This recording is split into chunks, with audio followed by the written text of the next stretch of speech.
Hello everyone, let me ask a question. Who will win the AI race? Now, ultimately, will it be the USA or China or India or one of the European countries or Europe combined? My answer is no, none of them. The answer is you and I. We will be the winner of the AI race. The answer goes to the event about 1 year ago.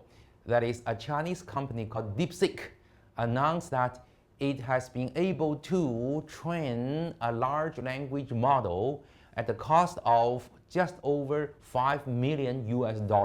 Meanwhile, a counterpart in the US would have to cost hundreds of millions of dollars. It is using a fraction of the cost of the US company to train one language model. As a consequence of this announcement, the market value of the world leading producer of computer chips, NVIDIA, dropped by as much as $600 billion US within 1 day.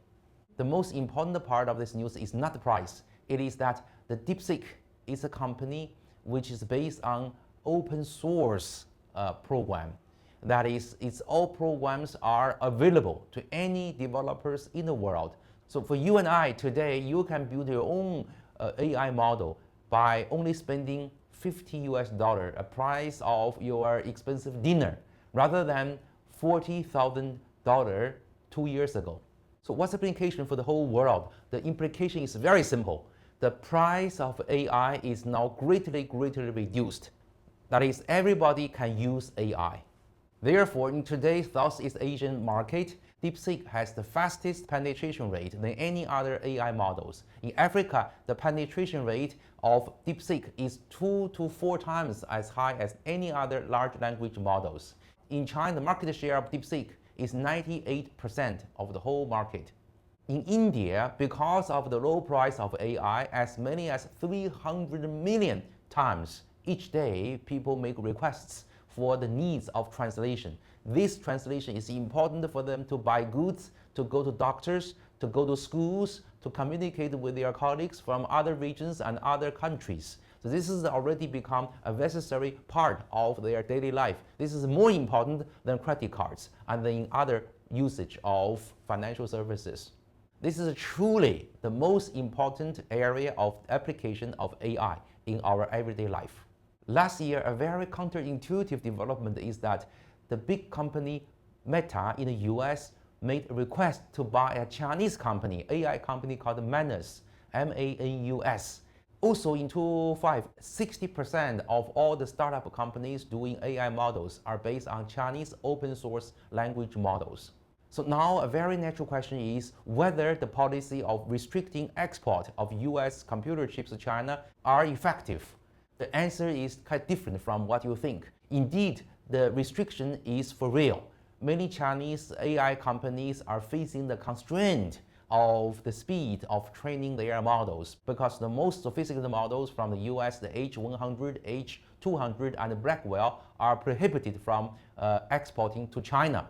So looking back for the past 3 years, the restriction of the American export to Chinese companies in their most sophisticated computer chips indeed slowed down Chinese companies. However, the Chinese companies have been using smarter computing techniques and computing programs to get around these restrictions. They are using their own computing power to speed up their training program. So as a result, in the past 3 years, the final outcome is this. The gap between the US AI companies and the leading Chinese AI companies has been shrinking from several years to less than 6 months.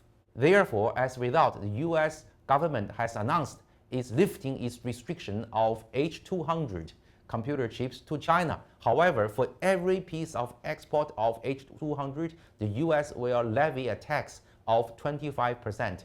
Meanwhile, the most sophisticated computer chip, Blackwell, is still under the list of embargo. As the trend goes, the days for the Blackwell computer chips to be able to ship to China are not far away. Now, behind the trend of AI is the following very simple fact, which most people have missed. That is, the future race of AI depends upon who will use what company's products, rather than who have the most sophisticated computer chips. So far, the Chinese companies are moving ahead. they are pushing their open source and super inexpensive computer programs, AI programs, to push to the rest of the world. In the rest of the world, consumers like you and me are benefiting from these low-cost AI programs. In Africa, in Southeast Asia, and in the Middle East, more and more users are adopting Chinese low-cost open source AI programs and AI products. This will be the future.